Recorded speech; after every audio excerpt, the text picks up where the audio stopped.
दरअसल ये जो जयघोष लगाया जा रहा है, ये किसी मंदिर में नहीं, बल्कि देवघर के सेंट्रल जेल में लगाया जा रहा है। और ये कोई श्रद्धालु या तीर्थपुरोहित नहीं, बल्कि जेल कर्मी है। आप लोग सभी सोच रहे होंगे कि ये आखिर देवघर सेंट्रल जेल में बोल बम के जयघोष क्यों लगा रहा है। दरअसल आप में से कोई अगर बाबा बैद्यनाथ धाम पूजा अर्चना करने के लिए आए होंगे, तो इस चीज़ से वाकिफ रखते होंगे। देवघर में हर शाम के वक्त एक श्रृंगार पूजा किया जाता है और श्रृंगार पूजा में बाबा बैद्यनाथ को मुकुट चढ़ाया जाता है। मुकुट कहाँ तैयार किया जाता है और कैसे तैयार होता है, हम आपको बताते हैं।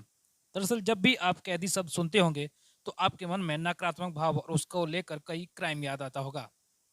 लेकिन यह खबर पढ़कर आप आश्चर्य महसूस करेंगे कि देवघर के सेंट्रल जेल के कैदी द्वारा बाबा बैद्यनाथ पर श्रृंगार पूजा के वक्त चढ़ने वाला पुष्पनाग मुकुट तैयार किया जाता है। देवघर बाबा बैद्यनाथ मंदिर 12 ज्योतिर्लिंग में से एक है। यहाँ कई ऐसी परंपरा है जो अन्य किसी ज्योतिर्लिंग में आपको देखने को नहीं मिलेगी, चाहे वो थापा पूजा हो या फिर गठबंधन। उसी तरह यहाँ पर हर रोज शाम के वक्त बाबा बैद्यनाथ का श्रृंगार किया जाता है और फूल बेतपत्र से बने पुष्पनाग मुकुट से श्रृंगार किया जाता है। इसके पीछे ये मान्यता है कि दरअसल ये जो परंपरा है, ये सदियों पुरानी चलती आ रही है। कई लोग के मन में ये सवाल उठता होगा कि आखिर इस मुकुट को जेल में क्यों तैयार किया जाता है। तो ये हम आपको नहीं बताएंगे, आप सीधे सुनिए देवघर के तीर्थ पुरोहित की जुबानी से कि आखिर ये मुकुट जेल में तैयार क्यों किया जाता है, देवघर के तीर्थ पुरोहित प्रमोद सिंगारी से।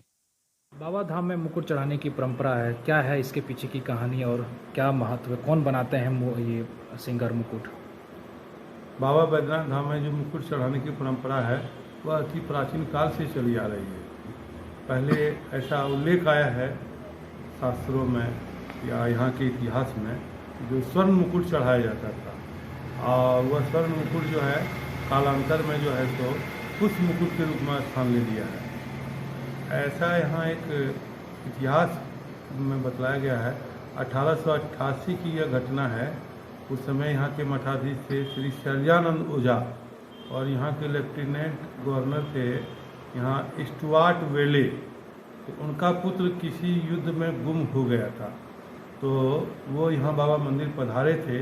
तो यहाँ के जो मठाधीश थे श्री शैलजानंद ओझा, यह 1888 135 वर्ष पुरानी घटना है।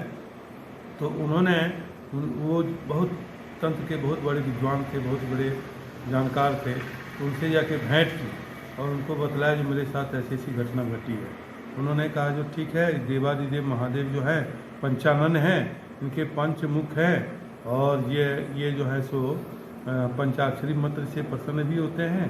तो इनका जो है पंच आनंद होने, पंचमुख होने के कारण से 5 नाग का सुशोभित मुकुट पुष्प से बनाकर अगर इनको आप समर्पित करते हैं तो आपका काम हो सकता है।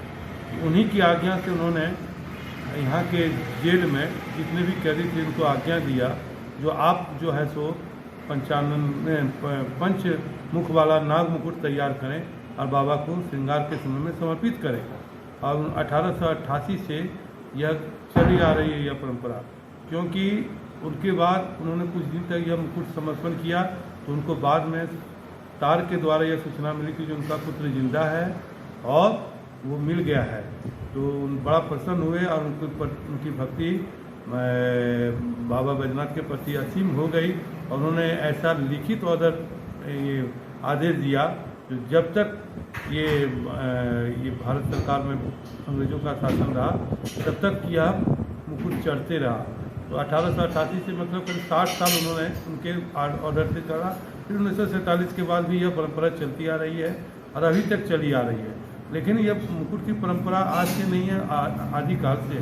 पहले स्वर्ण का मुकुट चढ़ता था जो कालांतर में भी कुछ था, वो कैदियों के द्वारा निर्माण किया जाता है। स्टुअर्ट वेले एक लेफ्टिनेंट गवर्नर थे कांग्रेस के, उन्होंने ही यह शुरुआत किया।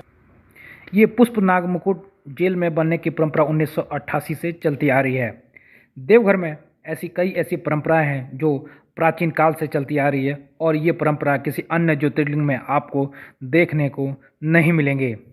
इसलिए शायद ये बाबा बैद्यनाथ धाम विश्व विख्यात मंदिर है। देवघर से परमजीत कुमार की रिपोर्ट।